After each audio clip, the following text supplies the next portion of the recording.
Hi guys, welcome back to my channel. I really hope you're all well. Today I'm ranking my favourite authors' books from worst to best. In case you're new around these parts, my favourite author is Sarah J Maas. She has just released her latest novel, which is House of Earth and Blood, the first in the Crescent City trilogy series. I'm not too sure which it's going to be. I'm hoping it's a series. And because obviously she is a hot topic once again, I thought this video would be really great for people who might be new to her work and who perhaps haven't read it before and don't know where to begin. Yeah, so Sarah J Maas has written 14 novels, one of which is part of a series that is kind of written in collaboration with other YA authors. She has one standalone novel which is going to obviously be part of a series or trilogy. It's her newest novel, and then she's written the Throne of Glass series and the A Court of Thorns and Roses, or the ACOTAR series. I have at this point read every single thing she's ever released, and most of them I've read more than once as well. So I'd say I'm pretty well versed in Sarah J Maas. I don't know why I love her so much, but there's just something about her writing and her like world building that just sucks me in, and she is so great at writing a broody male character that you can't help but fall in love with. So there's that too. I am Sarah J Maas trash. I'm just gonna disclaimer it right now. Yeah, I'm just gonna get on with the video. Coming in at number 14 is A Court of Frost and Starlight. Now, I just think I expected this book to be a lot more than it was, to be honest. I knew it was going to be a novella, I knew it was only going to be short, but it was just kind of, I don't know, just kind of lacking for me. Now, I know it obviously wrapped up the events in A Court of Thorns and Roses really nicely. It set up the rest of the series really nicely for the characters that we're going to follow in the next few books, but I don't know, I was just disappointed by it, and I can't really say anything other than that. I wanted to love it more than I did. I don't hate it. I've only read it once. Maybe I'll reread it at some point. Probably when I reread ACOTAR. But yeah, it just wasn't my favourite, and I think it was just kind of like a weak book. It just felt a little bit pointless. Like, I wouldn't have missed it if it was never written, if that makes sense. It was nice to see Feyre again. But yeah, I don't know. I didn't love it. I didn't hate it, but I didn't love it, I will be honest. Sorry about it. In at 13 is an apparently very sun-damaged copy of Catwoman Soul Stealer. So this is part of the DC, is it DC? It is DC, isn't it? The DC Icon series, there we go, which is a series that is kind of written by a collection of YA fantasy authors. So we have one written by Sarah J Maas, with this one by Lee Bardugo, one by Matt De La Pena, and one by Marie Lu. And you can read this as a standalone, or obviously if you're wanting to read the entire DC Icons series, I imagine they all tie in together. To be honest, I only read this because it was Sarah J Maas. I did enjoy it. I am not rushing to reread it though, I'll be honest. I'm glad I did, but again, similar to A Court of Frost and Starlight, if I hadn't ever read this, I don't really think I would have been upset by not reading it, if that makes sense. So pick this up if it interests you, if you're a DC fan, if you're a big Sarah J Maas fan. If you are neither, you don't really need to read this, to be honest. Like, yeah. In at 12 we have The Assassin's Blade, also obviously by Sarah J Maas. I'm going to stop saying that because I know that by her. This whole video is about her. Like, I need to stop. This is a collection of short stories that takes place in the Throne of Glass universe but precedes the events in Throne of Glass. This isn't kind of essential reading. I actually read this after I finished the Throne of Glass series as it was published at that point, so I think it was just before she released Tower of Dawn, or maybe just after she released Tower of Dawn. I can't remember which way around, but it was about then. I didn't hate this book, I just obviously wasn't really gripped by it because, as I say, it's a collection of short stories. It's not going to suck you in. Obviously there's no spoilers in it either because it takes place before the events in Throne of Glass, but there are some characters that you meet in here that do appear then later in the series, and it kind of, I guess, helps to explain some of the things that happen and helps to make those events make more sense, I guess. But like I say, I wouldn't say this was essential reading unless you really love the Throne of Glass series and you just want more Selena Sardathian in your life, then fair play. But if you're not that bothered, then it's like, nah. You know, I will probably reread this when I reread the Throne of Glass series because I feel like I should reread it all in order, starting from this and then working my way through. But yeah, it's not my favourite. Like, it's okay, it's nothing special, it's just, it is what it is. At number 11 we have Tower of Dawn. Now this one I've read twice. The first time around I read this, I hated it. It took me so long to get through. I couldn't stand it. I felt it's so pointless. and then it was only kind of as we got to the end and there was a couple of twists, and the very end chapter made the whole thing worthwhile for me. But then I read it a second time when I reread the Throne of Glass series for the first time, and I actually really enjoyed it, which is why it's not kind of right at the bottom. I think if I'd filmed this video back in 2017 when this was released, I think it was 2017, I just wouldn't have enjoyed it at all. Like, I really wouldn't. I do like this edition. This is the Waterstones exclusive fan art edition, so it has some fan art bits at the start, which is good. But this takes place at the same time as the events in Empire of Storms, but obviously it follows a different character point of view, and it actually follows the point of view of my least favourite character in the entire series, which is another reason why I just didn't like this book. It's not my favourite. I kind of find it's still a little bit of a chore to get through. Like, it's not awful, but it's not great. That's how I feel about Tower of Dawn. Yeah, so this is where it's going to get kind of difficult to tell you why these books are kind of where they are in the ranking without giving spoilers for all the different series. So I'm going to do my best here and keep it obviously spoiler free, but if I'm a little bit vague as to why books are in a certain order, it's because I'm trying not to give anything away. That said, in at number 10 we have Crown of Midnight. This is the second book in the Throne of Glass series. I don't hate it, but it's just kind of like a bit of almost like a filler book for me, I feel.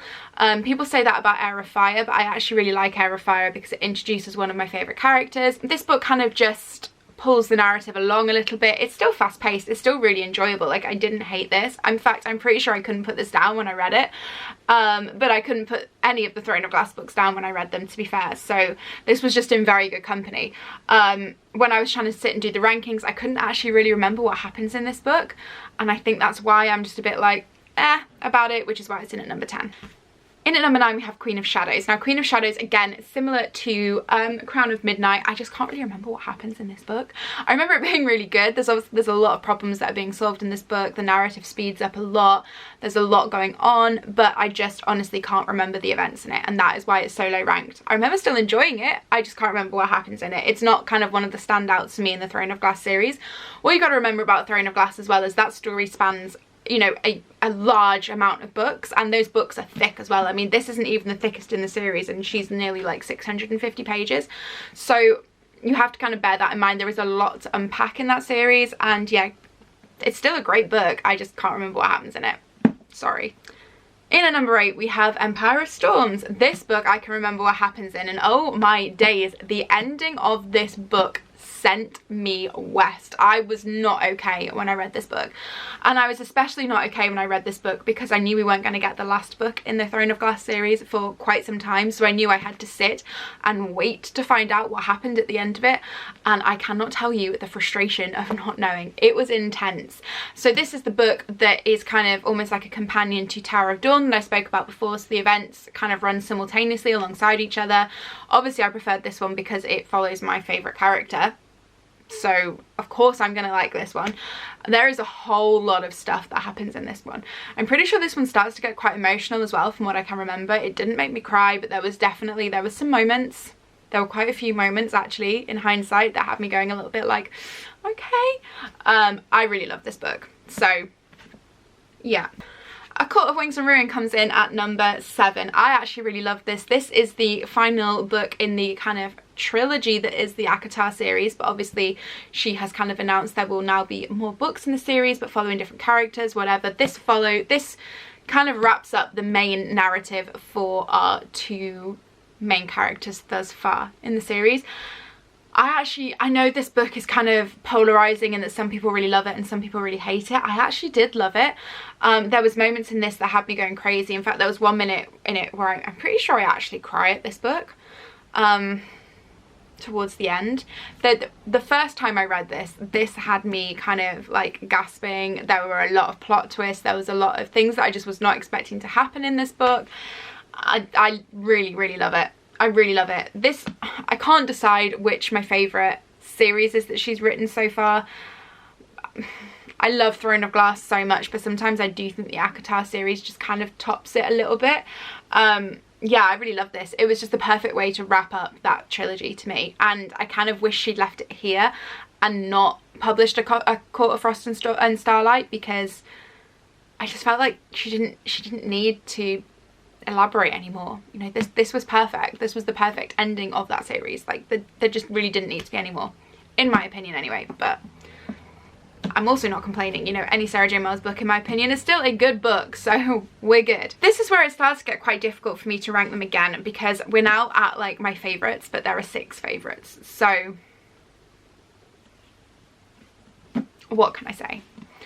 Number 6, we have Air of Fire. Now, a lot of people don't like this book because this is very much like a filler book in the series. There's not a huge amount that happens action-wise, and when you read this, you're kind of confused as to where the series is really going to take you, to be honest. You're like, hang on a minute, I don't really understand this journey that we're on. The reason this book is in at number 6 for me is simply because we meet the character Rowan in this book, and he is my favourite of the male characters in the Throne of Glass series, and that is why. I love Rowan with all of my heart, so that is literally the only reason why this is ranked so high. And I actually think we meet one of my other favourite characters in this as well. Actually, okay, we meet a few of my favourite characters in this book thinking about it, so that's kind of like why this is ranked so high. I do feel like this is where the main characters as well kind of start like coming together to set up what's going to happen in the latter part of the series, but it is very much a filler book. There's not a huge amount of like big, exciting, dramatic stuff happening, and I guess that's why people tend to rank this quite low, but for me, I love it. So number 5, A Court of Thorns and Roses. I love this book. I just love it with my whole heart. I do struggle to figure out if I prefer ACOTAR to Throne of Glass, like I say.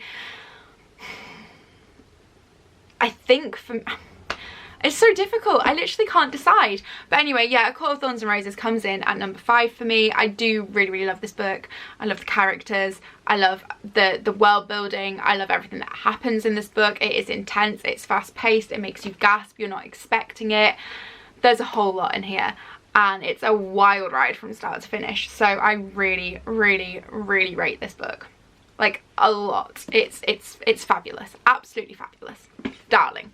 In a 4, we do have Throne of Glass. Now, I have ranked this higher in this list than A Court of Thorns and Roses, simply because this is the first Sarah J Maas book I ever read, and for that reason alone, it is up there. It is up there. I remember the reading journey I went on with this book, and for some reason I had put off reading it for what feels like a year, and I don't know why. Like, I bought it and I just didn't touch it for so long, and then I just thought, right, okay, fine, we're gonna read it now, whatever. And oh my days, I was absolutely hooked. I love it. I just love how it's like the introduction to so many of my favourite characters, my favourite world. It's pretty special. I actually think this book as well can kind of work as a standalone, because kind of the events then in Crown of Midnight are very different to the events in this book. And I realize I can summarise this book a little bit for you as well if you haven't read Throne of Glass before. It's basically, it follows the story of Selena Sardothian, who is an assassin, and she has been imprisoned in the salt mines of Endovia for all of her many, many, many crimes. And basically the Crown Prince and his like kind of guard, first in command, whatever, come to release her from the salt mines because they want her to compete in this tournament that the king has set up as their champion. So this book follows that tournament and all the different challenges and everything that she has to overcome. But obviously there's a lot more to it than that. There's a mystery, there's some kind of crazy things going on that don't make any sense, and she gets embroiled in it. And obviously within that she also gets close to the prince and to his guard and to some other people within the court, and yeah, there is some really great relationships building in this book. The world building in this is great. I love it. I love it. I just love it. Number 3, Kingdom of Ash. Now this book made me cry. In fact, pretty much, actually no, the top 3 haven't all made me cry. This book made me cry a lot though. This is the final book in the Throne of Glass series. Now I cried just because it was the final book in the Throne of Glass series. I didn't want that series to be over. I wanted it to last and last and last and last and last. Alas, it did not. This is a big book as well. I'm pretty sure it's like just short of 1,000 pages. I sobbed my heart out at points in this. It took me on a journey, let me tell you, an absolute journey. I haven't read it a second time. I will do. I'm going to try and reread Throne of Glass at some point this year, and I will obviously read the series from start to finish, and I am looking forward to getting to it again and just seeing if I have the same reading experience the second time round. I love it that much. I actually bought the hardback as well, but I read this copy and keep the hardback nice, which is what I tend to do when I buy like hardback and paperback at the same time. Yeah, I love it. I can't say anything other than the fact that I love it. Number 2 is A Court of Mist and Fury. This book, this goddamn book. If you've read it and you love Sarah J Maas, you will know. All I would need to say is one word to you and you will understand why I have ranked this book in number 2, and that word is Reese. That word is Reese. Reese is all I want for myself. Yeah, I love this book. If you are offended by smut, however, you should definitely not read this book because there are some scenes. Let me tell you, there are some scenes in this book. It's a lot, quite frankly, at times, but I'm here for it. I love it. We stan this book so hard. I can't really say anything other than that's the second book in a trilogy, you know, whatever, I can't. And clinching the top spot is, of course, House of Earth and Blood, aka the first novel in the new Crescent City series / trilogy. This is the really sexy Waterstones exclusive edition as well that arrived on my doorstep this week with the sprayed edges.